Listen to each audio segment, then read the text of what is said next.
Good morning, सुप्रभात, केम छो, सलाम। उम्मीद है आप सब लोग बेहतर होंगे, अपना ध्यान रख रहे होंगे। एक बड़ी अच्छी सी बात किसी ने मुझसे पूछी कि सर, क्या कारण है कि जितने भी यूनिवर्सिटी के टॉपर हैं या एकेडमिकली बहुत अच्छा जो लोग कर रहे हैं, बहुत अच्छी रैंक जो इनकी कॉलेज के अंदर आती है, वो सब लोग यूपीएससी के टॉपर क्यों नहीं बन जाते? मतलब यदि यूपीएससी दे रहे हैं वो वो यूपीएससी में टॉप क्यों नहीं करते? जबकि यूपीएससी का डेटा बतलाता है कि बहुत सारे बच्चे जो यूपीएससी में सिलेक्ट होते हैं वो अपने अपने कॉलेज के टॉपर नहीं थे। कुछ टॉपर हो सकते हैं, पर मैक्सिमम लोग वो थे जो अपने कॉलेज में ठीक ठाक परफॉर्म कर रहे थे। पर यू कैनॉट कॉल देम कि वो टॉपर हैं, ये नहीं बोल सकते आप, ठीक है। एकेडमिक बैकग्राउंड बहुत ज्यादा मायना नहीं रखाता है यूपीएससी एग्जाम में। फिर आते हैं नीट के एग्जाम में। मुझे अच्छे से ध्यान है कि जब मेडिकल एंट्रेंस एग्जाम के समय की बात है कि मैं जब पढ़ता था उस समय, एक लड़की थी, उसने जो है वो 12th बोर्ड में टॉप किया था पूरे एमपी के अंदर।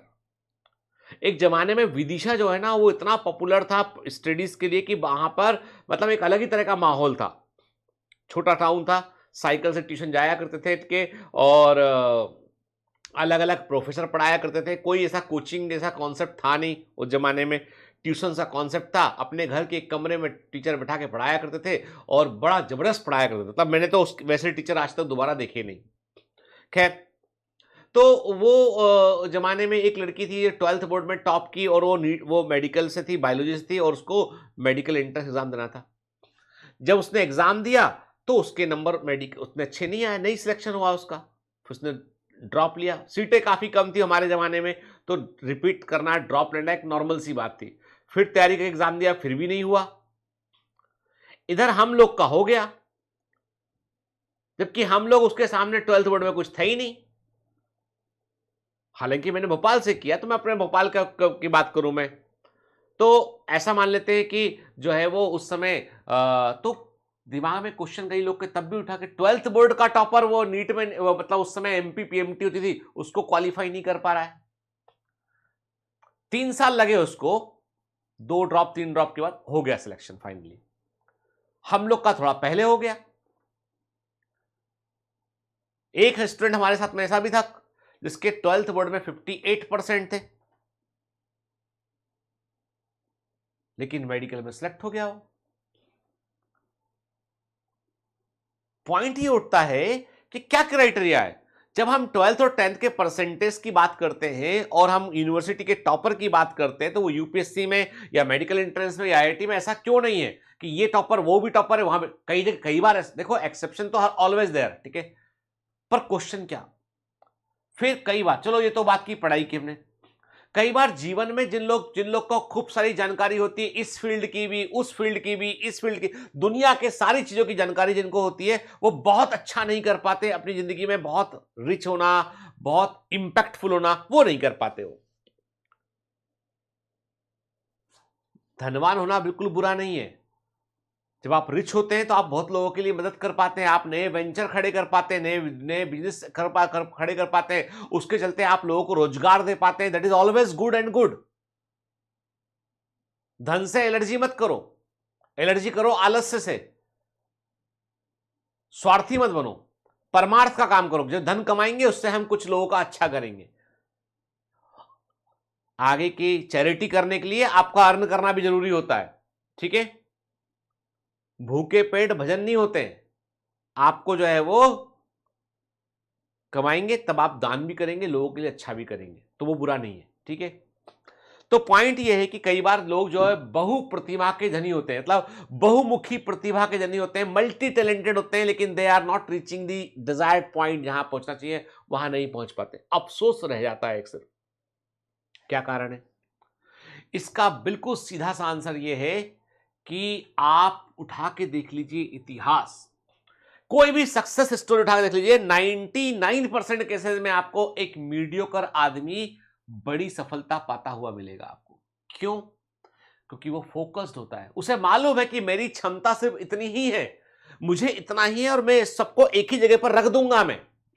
मैं पूरी क्षमताओं को एक जगह पर लगा दूंगा तो मैं फोड़ दूंगा, मैं आगे निकल जाऊंगा, क्योंकि मेरे पास इतनी क्षमताएं नहीं है कि मैं ये भी कर लूं, मैं वो भी कर लूं, मैं ये भी कर लूं। मतलब अब क्यों बता रहा हूं मैं? कई लोग कहते हैं सर हम ये भी कर रहे हैं, हम ये भी कर रहे हैं, और नीट की तैयारी भी कर रहे हैं। तो आप अपनी ताकत को कई जगह पर बिखेर रहे हैं। याद रखिए, कड़वी बात पर सच्ची बात। बात कड़वी लगेगी, अरे सर हम तो ये भी कर लेते हैं। मैं खुद इस बात का भुक्तभोगी हूं। मैं कहता हूं, मैंने यदि अपने यूपीएससी के समय पर पढ़ाना बंद कर दिया होता, मुझको वैद सर ने बहुत कहा था, एंथ्रोपोलॉजी के प्रोफेसर हैं एनके वैद सर, गूगल कीजिएगा, बहुत बड़े टीचर हैं के। उन्होंने कहा था डॉक्टर पढ़ाना बंद कर दे, तेरा पक्का यूपीएससी है। और मैं तो कहता हूं कि तू यूपीएससी में पहले 10 में आएगा। उनको इतना भरोसा था मेरे पे। मैं कहता था कि जीव जलते हैं मुझसे, क्योंकि मेरा नाम खूब है, अखबारों में नाम छपता है मेरा, तो सर को जलन है मुझसे। अपन तो छोटी बुद्धि के आदमी, उस समय छोटी बुद्धि थी, यही मान लेंगे हम, यही बोलेंगे हम, हमारा गुरु सही बोल रहा था, हमने नहीं माना उसको। एक मेरे साथ टीचर हुआ करते थे जमाने में, मैं अच्छे से समझदार है, मैंने वो जमाना देखा है पढ़ाने में कि जो आज के टीचर कभी देख ही नहीं पाएंगे। 2001 की बात है, एमबी में जस्ट पास आउट हुआ था। जो भीड़, 500-800 बच्चा एक क्लास के अंदर, 500 बच्चा बैठता था। सीढ़ी चढ़ने उतरने में मेरे को स्वयं को खुद को दिक्कत होती थी कई बार। तो मैं क्लास लेने के लिए इंटर कर रहा था, तो मुझे मिले शाद सर थे, काफी ओल्ड थे। शाद सर मुझे मिले और जूलॉजी पढ़ाया करते थे। वो सीढ़ी पर मिले, वो मुझसे बोले कि डॉक्टर गीतन। मैंने कहा जी सर, मैं डॉक्टर शाद। नाम तो मैंने भी सुन रखा था उनका, उनने मेरा नाम सुन रखा था। आइए चाय पीते हैं। मैं 2 मिनट चला गया उनके पास। बोले कि आपका बहुत नाम है, बहुत हल्ला है भोपाल में, ये है वो है, तमाम चीज़ें, बच्चे तारीफ भी बहुत करते हैं, ऐसा वैसा। मैंने कहा सर आपका आशीर्वाद है। बोले एक बात कहूँ, मैंने सुना आप यूपीएससी की तैयारी कर रहे हैं। मैंने कहा हाँ, पढ़ाना बंद कर दीजिए। मुझे क्या लगा, सच बोलूं, मुझे लगा कि ये बुजुर्ग व्यक्ति मुझसे बहुत जल रहे हैं, इसलिए मुझे गलत सलाह दे रहे हैं। बोला आप टैलेंटेड आदमी हैं, आप मेहनत करेंगे तो आपका यूपीएससी हो जाएगा। मैंने कहा नहीं भैया, मतलब मैंने कहा हाँ सर देखते हैं, मैं कर लूंगा मैनेज, मैं कर लूंगा मैनेज। Over confidence. सच्चाई आपके सामने है भाई, ठीक है, जो भी मैंने पा लिया हो। पर जो असफलता है उसके बारे में बोलने में मुझे कोई गुरेज नहीं है। कई बार हम फेलियर भी जिंदगी में होते हैं, और ग्रेसफुली एक्सेप्ट करना चाहिए, गलती को रियलाइज करना चाहिए, और दूसरों को गाइड करना चाहिए कि भैया ऐसा मत करो। तो मैं यही कहता हूं आपसे, जब जीवन में आपका लक्ष्य एक दूसरा है तो अपनी एनर्जी को बिखेरो मत, समेटो, एक जगह पर लगाओ। और एक बार 2 बार लगाने के बाद यदि तुमसे वो हिल भी नहीं पा रहा है, तो दूसरी कड़वी बात, रीविजिट करो, क्या तुमने सच में एनर्जी अपनी एक साथ लगाई थी एक जगह पर? और यदि तुम ईमानदारी से बोल रहे हो लगाई थी, तो चेंज कर दो। करियर वही सही है जो तुमको हासिल कर पाओ, जिसको जो तुम हासिल नहीं कर पा रहे हो ना, वो तुम्हारी मंजिल थी ही नहीं। वो यार, प्रेम तो हमको माधुरी दीक्षित से भी था, प्रेम तो हमको माधुरी दीक्षित से भी था, मनीषा कोइराला से भी था हमको। क्या क्या निकलवाओगे मेरे से तुम, है ना? करीना कपूर से भी था, लेकिन वो थोड़ी ना पॉसिबल था भाई, है? अब जो मिला वो भी कम नहीं है, तो ये भी मत सोचो, ठीक है, जो मिलेगा बेहतर ही मिलेगा। मेरा नहीं हुआ यूपीएससी सेक्शन, आज मैं आपको बताने के लिए मैं कई बार कहता हूं कि हाँ रिग्रेट है मन में मेरे कि नहीं होता तो मैं कुछ और कर रहा होता, शायद कुछ और बेहतर कर रहा होता, या कुछ बड़ा इंपैक्ट, क्योंकि मैं नॉर्मल आदमी नहीं हूं, मैं एक सनकी आदमी, तो मैं कहीं लग जाऊंगा पीछे तो लग जाऊंगा पीछे। चीजों को बदलना है तो बदलना है।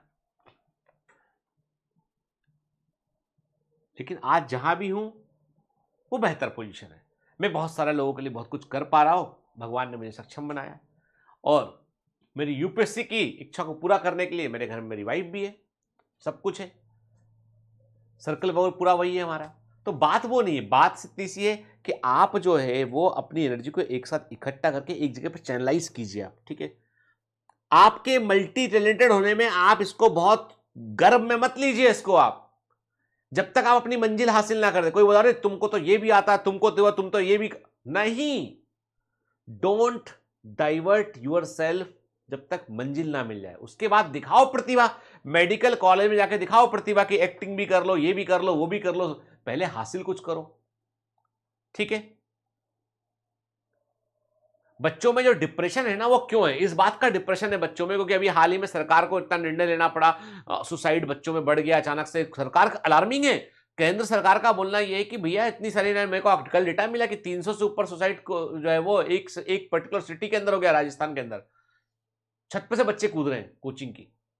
मतलब दिस इज समथिंग की वेरी वेरी सीरियस, कि आप छोटे बच्चे के दिमाग में ऐसा भर दिया प्रेशर कि तुम्हारा एग्जाम नहीं निकलेगा तो जिंदगी नहीं चलेगी। अरे भाई, इतने तरह के काम होते हैं यार। कोई डॉक्टर, हर आदमी डॉक्टर बन जाएगा तो भैया मरीज कहां रहेगा फिर? अरे मेरे पास मरीज मिलने आया एक बार, मैं पूछा उससे, भाई क्या करते हो? बोला सर फैक्ट्री है। कहां है? कौन सी फैक्ट्री है? ट्रांसफार्मर बनता है। अपन ने गूगल किया बाद में जाने के बाद उसके, साहब 20,000 करोड़ का आदमी, 20,000 करोड़ का आदमी, वो छोटी मोटी फैक्ट्री नहीं उसकी, इतना बड़ा प्लांट उसका कि इंडियन गवर्नमेंट ऑफ इंडिया को सप्लाई करता है ट्रांसफार्मर बना बना के। चाइना जहां से सामान मंगाते हैं वहां भी जाते हैं ट्रांसफार्मर उसके। दुनिया के कई कंट्री, वियतनाम में जाते हैं उसके ट्रांसफार्मर, थाईलैंड में जाते हैं उसके ट्रांसफार्मर, अमेरिका जाते हैं उसके ट्रांसफार्मर। बड़ी कंपनी। तो क्या वो छोटा आदमी है वो? अरे भाई बहुत बड़ा आदमी है वो, लेकिन वो डॉक्टर नहीं है, हम डॉक्टर हैं। तो हर आदमी का इंपॉर्टेंस है यार। ऐसा मत सोचो कभी कि क्योंकि ये नहीं हुआ तो क्या होगा, जिंदगी है बर्बाद। अरे नहीं भाई, जो कहते हैं ना कि अमिताभ बच्चन यदि रेडियो में बोलने गए थे, इंटरव्यू देने के भाई कि रेडियो में बोलना है मेरे को, उनको रिजेक्ट कर दिया तो आवाज ठीक नहीं है। मान लो वो सिलेक्ट हो गए होते तो रेडियो कई काम कर रहे होते और अब तक रिटायर्ड हो गया था। नहीं सिलेक्ट हुए तो फिल्मों में आ गए, सुपरस्टार बन गए। तो कई बार मन का नहीं होता। धोनी फुटबॉल खेलते थे, गोलकीपर थे। किसी ने बताया भैया फुटबॉल का भविष्य नहीं है, बन जाओ क्रिकेटर, तो विकेट कीपर बन गए। फिर खेलना भी सीखा उन्होंने, बल्ले अच्छे से अच्छा मारना सीखा, बस धोनी धोनी बन गए। तो कहानियां तो ऐसी बनती है बेटा, है ना। जिंदगी भी काली स्लेट के समान है। कई बार तुम लिखोगे, मिटाओगे, फिर सही लिखोगे, फिर सही लिखोगे, एक दिन सही लिखा जाएगा। कोशिश करते रहो बस। चलिए, have a great day, all the best, bye bye.